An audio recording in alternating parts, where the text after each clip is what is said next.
Como é o atendimento de um hospital de urgência aqui em Portugal? Será que eu, brasileira, preciso pagar para ser atendida?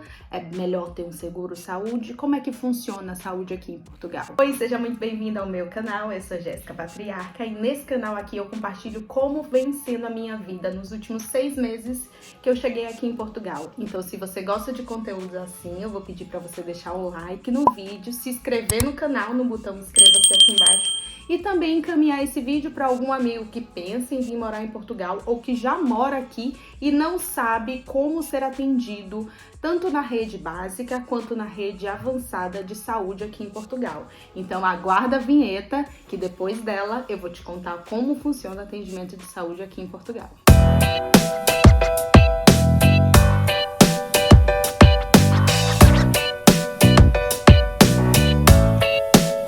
Se você gosta de conteúdo assim, sobre imigrar para a Europa, vida de brasileiro em Portugal, vou pedir para que você me segue nas minhas redes, vou deixar meu TikTok, meu Instagram aqui abaixo, para que você possa acompanhar mais perto, no dia a dia, como vem sendo esses últimos 6 meses, desde que eu resolvi trocar a Irlanda por Portugal. Você que caiu de paraquedas nesse vídeo e não sabe nada da minha vida, não sabe quem eu sou, eu vou me apresentar. Seja bem-vinda, eu sou Jéssica Patriarca, morei durante quase 3 anos na Irlanda e recentemente mudei para Portugal.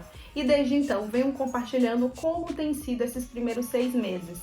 Então, se você quer saber mais da minha trajetória depois de terminar esse vídeo aqui, eu vou pedir para você clicar nessa playlist que eu vou deixar aqui em cima para que você possa ter informações de como é que eu fiz, que vista eu vim, quando eu cheguei e como foi os primeiros passos após a minha chegada aqui em Portugal. Então, eu cheguei em Portugal com meu marido no dia 8 de outubro de 2023. Nós desembarcamos em Lisboa e desde então estamos morando aqui. E com um mês e 26 dias, nós já tínhamos a nossa autorização de residência. Muito rápido, não é?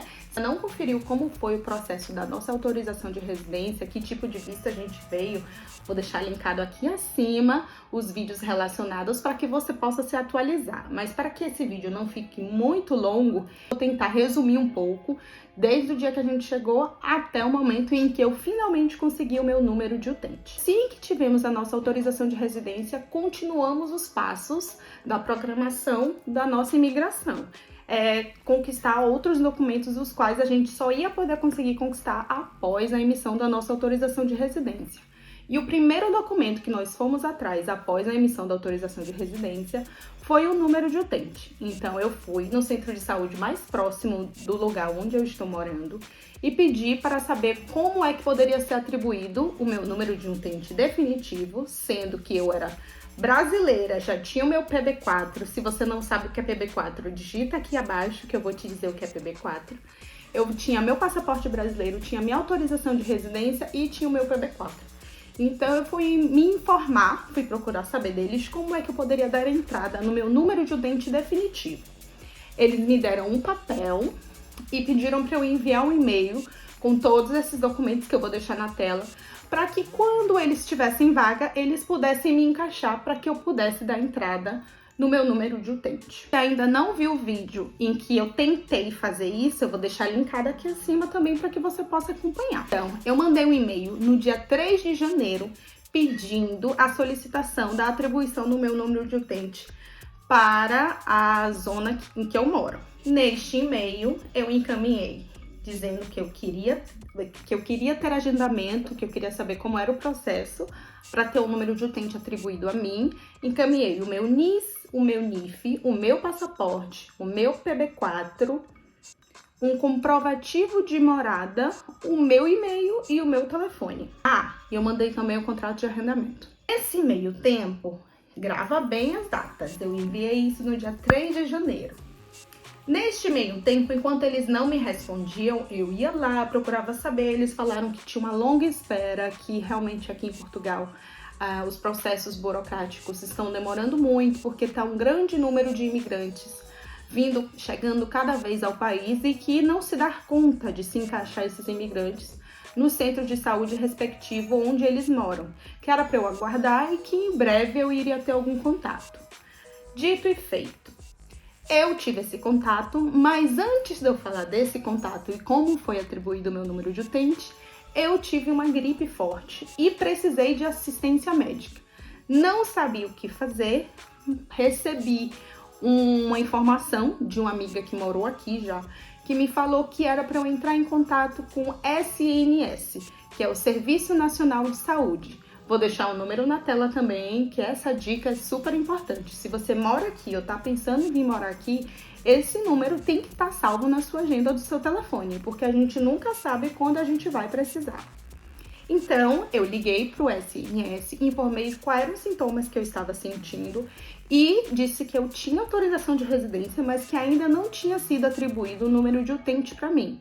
Informei qual era a zona que eu morava e, muito educado, o atendente que me atendeu disse que, devido aos sintomas que eu estava apresentando, era melhor eu ser vista por um médico. E ele me encaminhou um SMS dizendo que era para eu buscar atendimento médico. Eu não me lembro agora ao certo se era no dia seguinte ou se essa ligação foi no mesmo dia em que eu busquei o atendimento médico. E eu fui até então o posto de saúde mais próximo. Não é o mais próximo, mas é o maior referente à zona que eu moro. Cheguei com antecedência e aguardei, porque apenas 16 senhas era distribuído naquele período, naquele dia que eu fui. Então, eu consegui pegar a senha e fui atendida. Aguardei na recepção, junto com todas as outras pessoas que lá estavam. E logo quando eu fui chamada pela atendente da recepção, eu entreguei o meu passaporte, a minha autorização de residência e o meu PV4. E informei para ela que tinha sido encaminhada através do Sistema de Nacional de Saúde, através do SNS, via contato telefônico, que eu tinha um SMS deles pedindo para eu procurar ajuda médica, porque eu estava com sintomas gripais e os remédios os quais eu estava tomando já há algum tempo não estavam fazendo efeito. Então eu talvez precisaria de alguma medicação mais forte, que somente o médico pode me prescrever aqui em Portugal. Eu vou deixar para vocês o vídeo desse dia passando na tela. Saindo do atendimento, fui atendida pelo médico, não fui examinada. Era um médico muito idoso, já tinha muito tempo, muitos anos de experiência. E foi prescrito um antibiótico, ele me prescreveu um antibiótico. Perguntei sobre o meu número de utente. Ele me informou que só vai ser atribuído depois de 1 ano, que eu não tenho o número de utente, que eu tenho que esperar. Eu expliquei toda essa situação à atendente que estava me atendendo, que, para ser bem sincera, não parecia estar muito feliz ou não estava disposta. Não foi um atendimento leve, tranquilo, foi algo educado. Mas eu percebi que ela não estava querendo me ajudar. Ela simplesmente me disse que, por eu não estar inscrita na zona de saúde da região em que eu moro ainda, eu teria que pagar o valor de 35 euros para ter essa consulta. Eu, porque conheço os meus direitos, porque eu canso de falar para vocês que imigração é planejamento. Então eu estudei bem, eu como enfermeira sei das leis por cima de como devem ser feito um atendimento a um cidadão brasileiro que reside aqui em Portugal com autorização de residência.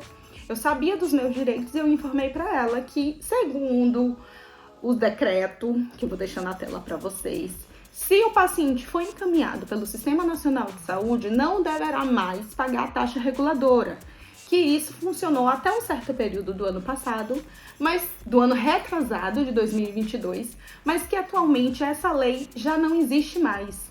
Que atualmente, se você foi encaminhado pelo Serviço Nacional de Saúde, pelo Sistema Nacional de Saúde, eles não devem cobrar nada, principalmente você sendo um cidadão brasileiro que tem PB4, que é um acordo de saúde Portugal e Brasil, onde um português pode ser atendido pelo Sistema Único de Saúde no Brasil sem nada pagar, porque nós brasileiros não pagamos pelo nosso sistema de saúde, e um brasileiro pode sim ser atendido pelo Sistema Nacional de Saúde português, pagando taxas de acordo com o valor que se pagaria um português. Então, como o sistema de saúde deles aqui não é 100% gratuito, assim como o nosso é, eu iria sim pagar alguma coisa, mas se caso fosse atribuída alguma taxa.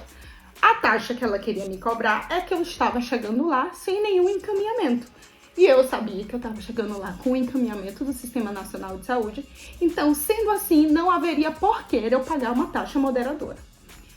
Depois de muita conversa, eu perguntei para ela, me dei por vencida e falei a quem e quando e como eu pagaria esses 35 euros. Que tudo bem, que eu pagaria, mas que eu queria ser atendida pelo médico. Afinal de contas, eu estava lá porque eu precisava de um atendimento médico. E era de noite já isso. Finalmente, ela falou que não sabia, que 1 hora, quando ia chegar, me encaminhou para a sala de espera do médico. Fui para a sala de espera do médico e esperei mais ou menos 25 minutos. Quando finalmente fui atendida pelo médico, expliquei quais eram os sintomas que eu estava tendo, descrevi tudo. E me apresentei como enfermeira. Falei que eu já tive esse quadro no Brasil e que geralmente eu tomava A, B, C medicação. Ele não tocou, não me auscultou, nem me examinou. Acho que nem minha pressão ele mediu. Ele já foi me prescrevendo um antibiótico, dizendo que em 7 dias eu ia estar curada, que eu ia estar ótima, que era devido ao frio mesmo do inverno, que eu não devia estar lá um pouco acostumada com frio. Coitado, se ele soubesse de onde eu vim, que não foi do Brasil, que sim, foi da Irlanda, ele não teria nem falado isso. Eu saí de lá com uma prescrição médica de um antibiótico. E antes de encerrar o atendimento ao médico, eu procurei saber dele se existia algum número de utente. Porque uma vez que eu estava sendo atendida pelo sistema de saúde deles, se eles me atribuíram algum número de utente. Ele me falou que o número de utente ia demorar, que não era para eu esperar, porque muita gente está pedindo, e que eu acabei de chegar. Então, eu não quis estender o assunto, porque eu já estava cansada, desgastada. E quando a gente está doente, a gente não tem tanta paciência.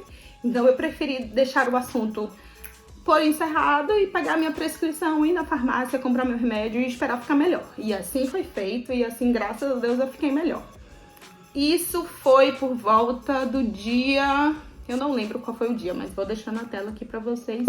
Quando foi? Que data foi que eu procurei atendimento médico? No dia 5 de março de 2024, quase 3 meses depois de eu mandar um e-mail solicitando a atribuição de um número de utente para mim, eu recebi um e-mail, que eu vou deixar na tela também para vocês verem, dizendo que no dia 15 de março...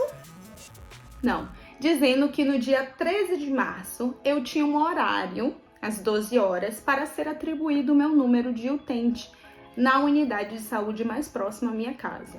Pediu a mesma lista de documentos que eu já tinha enviado para eles, pediram para que eu levasse, para que os dados fossem, de fato, confirmados, e assim foi feito. Eu cheguei um pouquinho mais cedo e fui atendida pela recepcionista, a qual pediu só todos os documentos. Eu fui passando todos os documentos, os quais eles já pediram, levei até coisa a mais, peguei aquela pastinha que a gente tem com todos os documentos que a gente traz do Brasil e fui. E dito e certo, saí de lá com o meu papel, com o número de utente atribuído, graças a Deus. Vocês não sabem o que é isso? Meu número de utente finalmente conseguiu tão sonhado número de utente. A sensação de alívio é ótima, porque é menos um documento, é menos uma burocracia, é menos uma função que a gente tem que correr atrás. Se você tá imigrando, se você tá pensando em migrar, ou se você já tá aqui, você sabe quão difícil é a gente sistematizar essa organização, é saber qual documento tirar primeiro, por onde começar, como funciona. Alguns distritos funcionam de alguma forma, outros já funcionam de outra diferente. Então é bom sempre se atualizar de acordo com informações oficiais do governo para saber como é que vai se proceder essas burocracias que nós sempre precisamos estar por dentro das leis, das informações e das novidades. Diz que dia 16, um sábado, eu estava trabalhando. Para quem não sabe ainda, eu troquei de emprego. Atualmente eu estou trabalhando na Sephora como assistente de beleza a uma marca. Ainda não vou falar que marca é que eu estou trabalhando, mas eu vou pedir para que vocês comentem aqui embaixo. Pra galera que me segue no Insta já sabe qual é a marca que eu estou trabalhando. Comenta aqui embaixo que eu quero ver se vocês estão me seguindo mesmo no Instagram. Enfim, eu estava trabalhando, tendo um dia muito busy, muito cheio de clientes lá na Sephora, quando finalmente eu fui repor a mercadoria que nós tínhamos vendido nas prateleiras. fiz um movimento e quando eu fiz esse movimento, eu senti uma dor muito, muito, muito forte. Foi a pior dor da minha vida.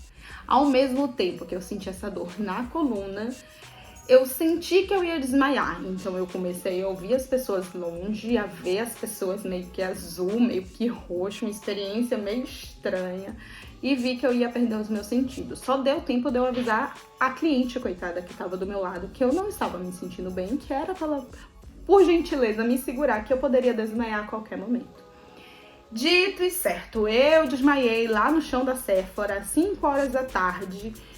Um caos. Na hora de pico, na hora que a loja estava mais cheia, foi a hora que eu dei esse PT.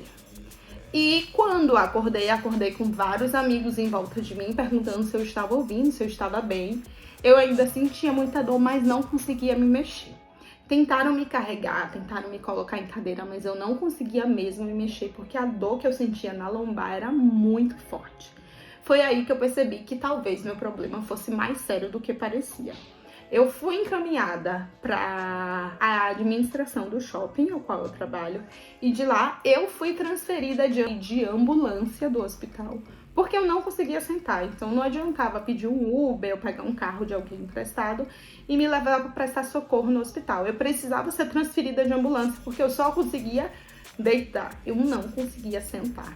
E nesses momentos é desesperador, porque a gente tá começando a vida em outro país. Graças a Deus, dessa vez, pelo menos, eu estava sabendo falar o idioma do país, que é diferente de quando eu fui atendida na Irlanda. E eu quero um vídeo assim, falando sobre o sistema de saúde da Irlanda. Pede aqui embaixo também que eu posso fazer, falando como foi as minhas experiências de saúde lá na Irlanda. Então, eu fui transferida para o Hospital Universitário de Santa Maria.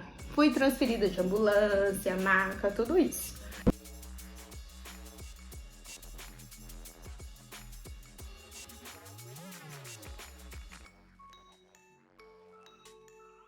Demorou mais ou menos umas 2 horas para eu ser atendida pela primeira vez e vista pelo médico. O médico me examinou, perguntou o que é que tinha acontecido, o que é que eu estava sentindo, me deu uma medicação, a qual não fez efeito. Eu voltei para a sala de espera, depois eu fui novamente ao médico, ele perguntou se a medicação tinha feito algum efeito. Eu disse para ele que não. E ele me falou que eu iria ser encaminhada para fazer uma TAC. Quem não sabe o que é TAC, no Brasil nós também chamamos de tomo, que é a tomografia computadorizada. Que ele estava desconfiando que talvez a dor que eu estivesse sentindo fosse uma hérnia de disco na minha coluna. Dito e certo, subi para fazer o exame e, gente, em todo esse tempo eu fui muito bem cuidada por toda a equipe de enfermagem, a equipe dos assistentes de saúde direta, que são os mesmos que técnicos de enfermagem aqui em Portugal. Eu tinha direito a acompanhante, meu marido, Léo, estava todo o tempo ao meu lado e o hospital estava bem busy, bem cheio. Vale a pena destacar que isso era por volta das 4, 5 da tarde de um sábado. Então, assim, tava muito cheio de idosos, de pessoas doentes, gripadas, de tudo que é jeito. Então, eu subi para fazer a tomo, desci, ele pediu alguns exames também de urina e de sangue, colheram esses exames e depois de muitas horas fui de novo vista pelo médico. Perguntou se a segunda medicação que ele tinha me dado tinha feito algum efeito. Eu disse para ele que não, que eu ainda continuava deitada na maca, que eu não conseguia me mover e que eu ainda estava com muita dor. A dor tinha aliviado, mas que ela ainda permanecia lá e que eu não me sentia capaz de pedir alta para ele, sendo que eu ainda estava com muita dor. Porque a gente sabe, né, que a gente não pode ficar doente. A gente tem que continuar trabalhando, porque aqui na Europa, se você não trabalha, você não recebe. Não é que nem aí no Brasil que você leva o atestado médico e pode ficar até 30 dias sem trabalhar, não. Aqui as coisas funcionam diferente. Por isso que eu digo, intercâmbio ou imigração é igual a planejamento. Planeje, estude, saiba como é as regras de saúde, de finanças, de tudo, do lugar onde você pretende ir morar. Para que quando você chegue lá, caso alguma coisa aconteça, você saiba o que fazer numa situação dessas. Por fim, o médico me deu uma terceira medicação mais forte, me informou que essa medicação iria me curar, que eu iria parar de sentir dor. Eu adormeci, acordei lá para as 4 horas da manhã, realmente sem dor, informando para ele que eu ainda estava me sentindo fraca, que eu tinha levemente dor a alguns movimentos, mas que eu não conseguia sentar na maca. Imagina, gente, desde as 4 da tarde eu estava deitada na maca. Já era 4 da manhã, eu queria só ir para casa, terminar de me recuperar em casa, porque afinal de contas, eu que não tava nem mexendo na maca, já estava andando, eu tava boa. Curada ainda não, mas ao ponto de ir pra casa eu tava. E eu tava cansada também, depois de um dia, quase meio dia trabalhado. Léo também tinha saído do serviço, foi direto praticamente me socorrer, então tive alta e fui pra casa. Mas como é que eu resumo o meu atendimento no hospital? Eu achei o atendimento fantástico, nunca fui atendida em um hospital público de emergência no Brasil. No Brasil eu tinha plano de saúde, então sempre que eu tinha intercorrências assim, eu ia numa emergência ortopédica, então eu tinha um tratamento direcionado já direto com o ortopedista, o qual rapidamente ele me diagnosticava com o que eu estava sentindo e rapidamente eu era dispensada para casa. Então, não posso comparar o sistema público do Brasil com o sistema público de Portugal, mas o atendimento de fato aconteceu. Não achei que demorou muito, afinal de contas, tinham outras pessoas que estavam com demandas até maiores do que a minha. Então, o atendimento foi um atendimento muito bom. Não posso dizer que foi rápido, mas foi eficaz dentro de 12 horas, pelo menos. Eu estava sendo sempre recentemente reavaliada, exames e tudo mais. Então eu considero pra mim que foi sim um atendimento bom, eficaz, e eu saí de lá curada, e é isso que interessa. O que fica de impressão? Impressão é que a gente tem que ter acesso às nossas informações. Então você estude antes de vir pra cá ou pra qualquer outro país da Europa. Porque muitas vezes você vai encontrar alguns profissionais, igual a secretária que me atendeu, que não estão tão dispostos, tão felizes em te dar informações e te atender facilmente. Então, eles podem vir querer complicar um pouco sua vida, mas uma vez que você sabe dos seus direitos, ao menos você vai poder confrontá-los, saber se de fato isso acontece.